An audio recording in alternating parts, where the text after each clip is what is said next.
Hello you lot, Miller Corner here, welcome back once again, and if you follow my exploits over on Classics World, you'll know that as part of our cheap classic car challenge this year, my colleague Jeff bought a Ford Puma. I finally got to drive it a few weeks back and I was really excited to give it a ragging down a B road. I thought regardless of that fairly bland Fiesta derived engine it's got, it would still drive like an absolute dream. Bizarrely, the engine turned out to be the high point of the Puma. It's developed in conjunction with Yamaha, the Z-Tech SE. It's a 1.7 over a normal Fiesta 1.6, and it was brilliant. Really revvy, really torquey, sounded decent, and it returns decent MPG from what Jeff tells me. The engine was probably the best bit of it. In fact, for me, it made the Puma experience. That got me thinking though, what about those cars where it's the opposite? Cars where the engine is the detracting part of the whole drive, where it's a great car, but for whatever reason the power plant it's got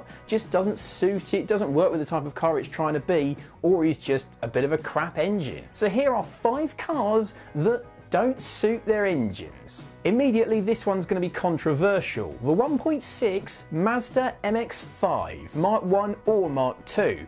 I know, pure lightweight sports car, all about the driving experience, not about going fast, blah blah blah.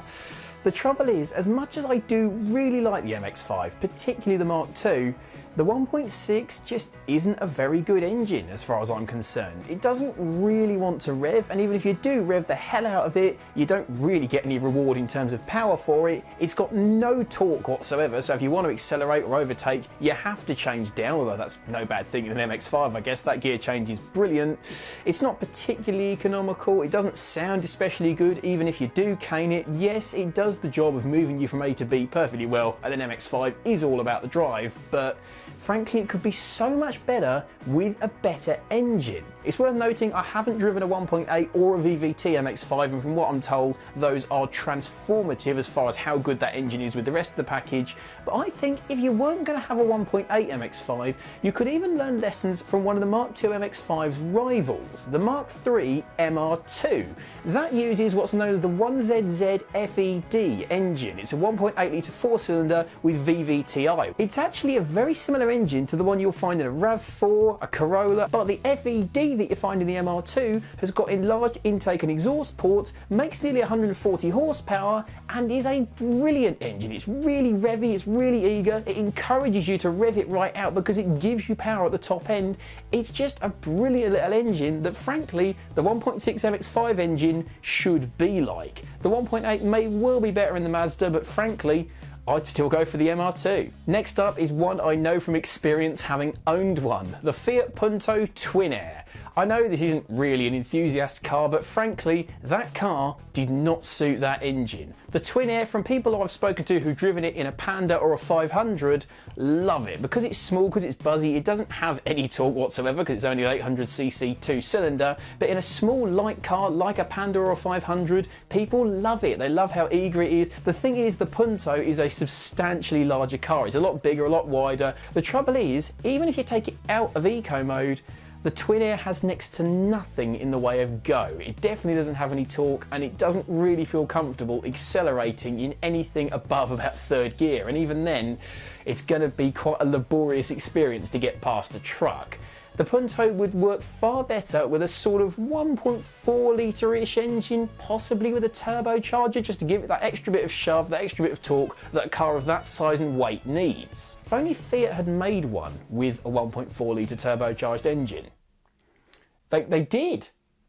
Well, what did I buy a Twin Air for then? Next up, a car I was desperate to drive for years. I finally drove one for work, and in fact I've done a video on it on Classics World, go and watch it. The Nissan Figaro. This is a car I've been ecstatic to drive for ages because I just love how quirky and different they are. I really enjoyed it. I thought it was a lovely cruising car. Forget it's not sporty, it's not fast, forget it. It's a 3-speed automatic based on a K10 Micra. It was never going to be a B-road basher.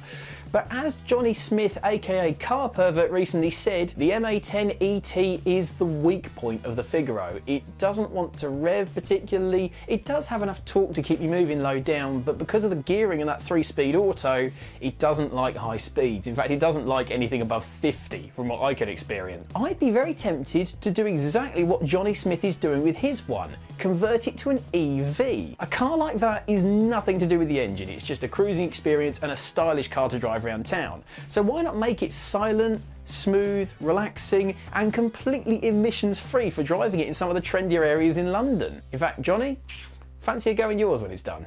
Next up, another car I know from experience because I've owned one, the Alfa Romeo GTV. Make no mistake, I love the GTV. Love the way it looks, love the interior. I love that it's an Alfa, there's just something special about it. I do still really like them. But for me, the 2-litre twin spark, it didn't really suit it. I know that's blasphemy to say amongst Alfa fans, and I'm sure plenty of people out there love the twin spark. In fact, I know a lot of you do, having spoken to GTV owners, but it didn't work for me. As a cruising engine, it begs for a 6th gear, because frankly it's revving too high in 5th, 3.5, 4,000 RPM, that even at a cruise, it's not particularly good MPG wise, and if you change down to overtake someone, like with the Punto, there is no torque whatsoever. That engine, you have to rev it out, but it just doesn't want to. It's really lazy to rev. I only redlined that car once in the time I owned it, partly because I spent most of my time fixing the thing, but also because it was so laboured to get it up into high revs. It just didn't want to rev.